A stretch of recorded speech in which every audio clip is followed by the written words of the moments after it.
श्री गणेशाय नमः। श्री सद्गुरुदेवाय नमः। श्री सांब सदाशिवाय नमः। श्री लक्ष्मी नारायणाभ्यां नमः। नारायणं नमस्कृत्य नरं चैव नरोत्तमं देवीं सरस्वतीं व्यासं ततो जयमुदीरये। ध्यायेन्नित्यं महेशं भजते गिरिनिभं चारुचन्द्रावतंसं रत्नकल्पजलाङ्गं परशुमृगवराभीतिहस्तं प्रसन्नं पद्मासीनं समन्तात्स्तुतममरगणैर्व्याघ्रकृत्यं वसानं विश्वाद्यं विश्वबीजं निखिलभयहरं पञ्चवक्त्रं त्रिनेत्रं सांब सदाशिवाय नमः। श्री सांब सदाशिवाय नमः।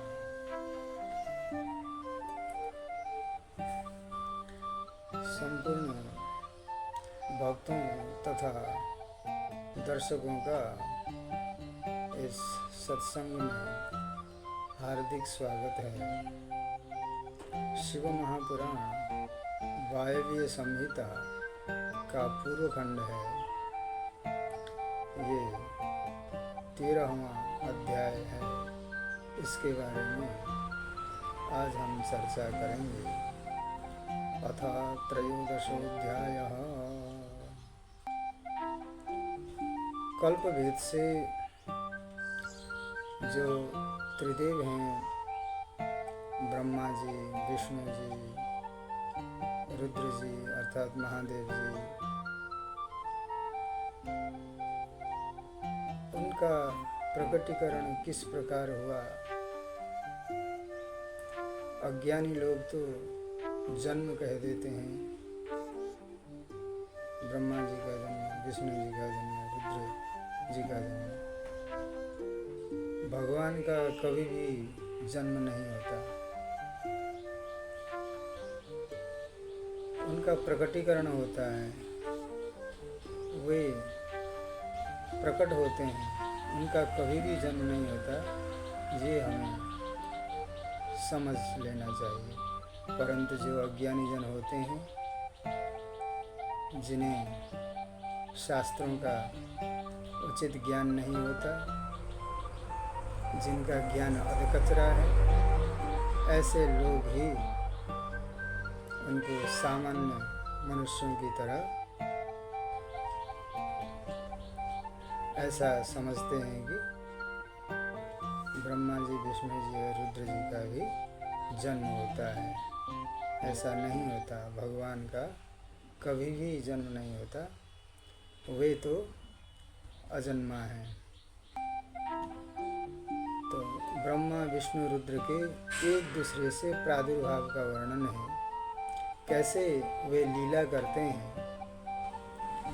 जब भगवान अनेक रूपों में लीला करते हैं तो उन लीलाओं को देखकर साधारण जन मोहित हो जाते हैं और उनके मन में अनेकों भ्रम भी उत्पन्न हो जाते हैं।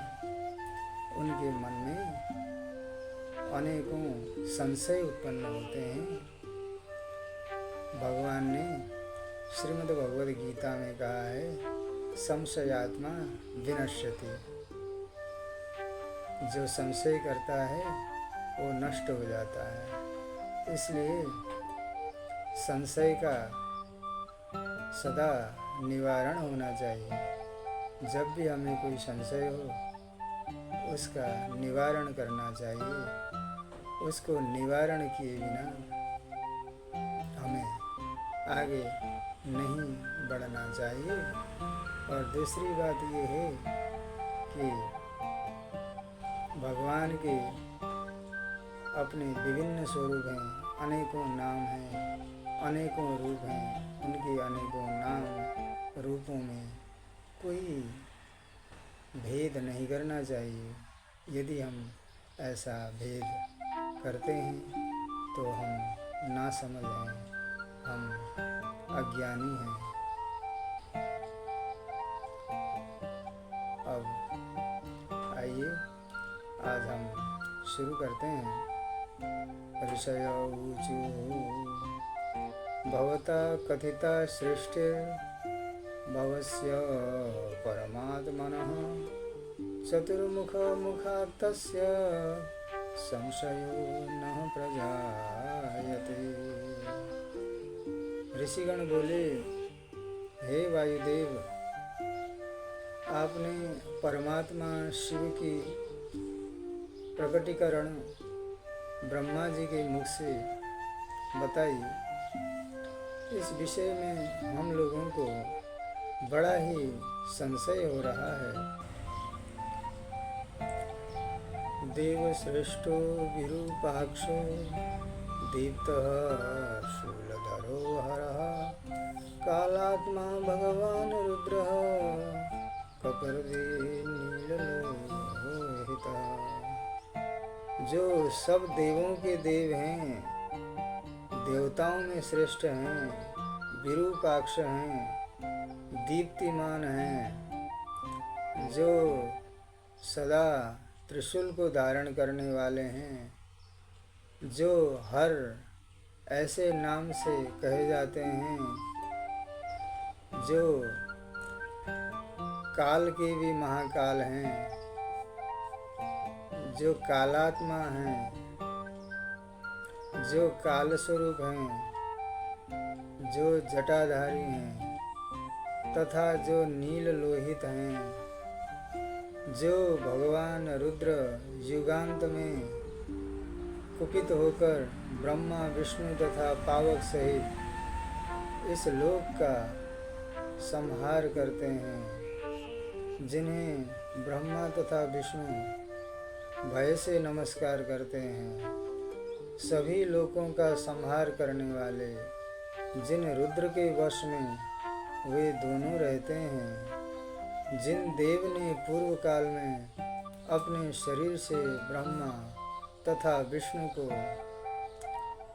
प्रकट किया और जो प्रभु उन दोनों का नित्य योगक्षेम वहन करते हैं, वे आदिदेव पुरातन अव्यक्त अजन्मा ऐसे भगवान शंभु रुद्र ब्रह्मा जी के पुत्र किस प्रकार हुए, इसमें हमें बड़ा संशय है। वे तो देवों के देव महादेव हैं, यहाँ वे ब्रह्मा जी के पुत्र के रूप में प्रकट हुए हैं। श्रीमद् भागवत महापुराण में महादेव जी को अथवा रुद्र को ब्रह्मा जी के भृकुटी कमल के बीच से वे प्रकट होते हैं, ऐसा वर्णन श्रीमद् भागवत महापुराण में भी है। सब्रह्मकमिमं लोकं सविष्णुमपि पावकं यः संहरति संक्रुद्धो योगान्ते समुपस्थिते यस्य ब्रह्मा च विष्णुश्च प्रणामं कुरुतो भयात् लोकसङ्कोचकस्यस्य यस्य तौ वशवर्तिनो योऽयं देवः स्वकादङ्गात् ब्रह्मविष्णुपुरसृजत् स एव हि तयोर्नित्यं योगक्षेमकरः प्रभुः। स कथं भगवान् रुद्र आदिदेवः पुरातनः पुत्रत्वमगमत्सम्भर्ब्रह्मणो व्यक्तजन्मनः। प्रजापतिश्च विष्णुश्च रुद्रस्यैतौ परस्परं सृष्टौ परस्परस्याङ्गादिति प्रागपि शृणु। हम लोग पहले भी सुन चुके हैं कि रुद्र के शरीर से ब्रह्मा और विष्णु एक एक करके उत्पन्न हुए हैं। कथम पुनर्शेषाणां भूतानां हेतुभूतयोः प्रधानभावेन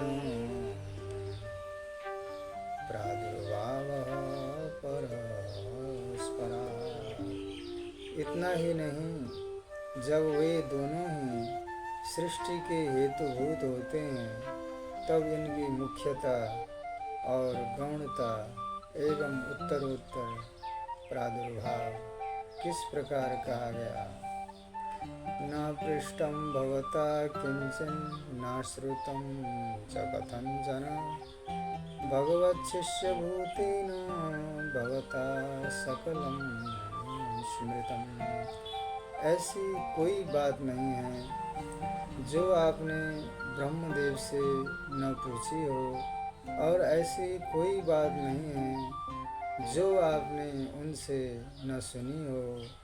आप ब्रह्मा जी के प्रधान शिष्य हैं, अतः सभी बातें आपको स्मरण भी हैं। तत्त्वं वद यथा ब्रह्मा मुनीनाम वदत विभुः वयं श्रद्धालवस्तात श्रोतुमीश्वर सदशः। हे तात, जैसा सर्वव्यापी ब्रह्मा ने आपसे कहा है उसे आप हम मुनियों को बताइए। हम लोग ईश्वर का उत्तम चरित्र सुनने के लिए श्रद्धा युक्त हैं।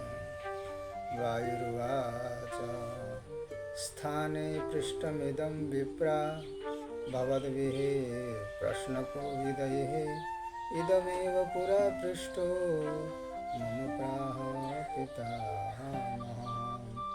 हे विप्रों, प्रश्न करने में प्रवीण आप लोगों ने ये उचित ही प्रश्न किया है। यही बात मैंने ब्रह्मा जी से भी पूछी थी, तब उन्होंने मुझे बताया था। जिस प्रकार रुद्र की उत्पत्ति हुई तथा उस काल में पुनः ब्रह्मा और विष्णु जी की परस्पर उत्पत्ति जिस प्रकार हुई, मैं वो सब आप लोगों से कहूँगा। तदहं संप्रवक्ष्यामि यथा रुद्र समुद्भवः यथा च पुनरुत्पत्तिर्ब्रह्म विष्णोः परस्परम्। त्रयस्ते कारणात्मानो जाताः साक्षान् महेश्वरात् चराचरस्य विश्वस्य सर्गस्थित्यन्तहेतवः।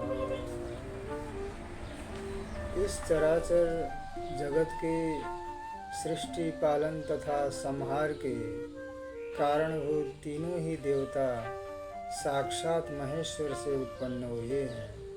वे परम ऐश्वर्य से युक्त परमेश्वर से भावित तथा उनकी शक्ति से अधिष्ठित होकर उनके कार्य को करने में सर्वथा समर्थ है।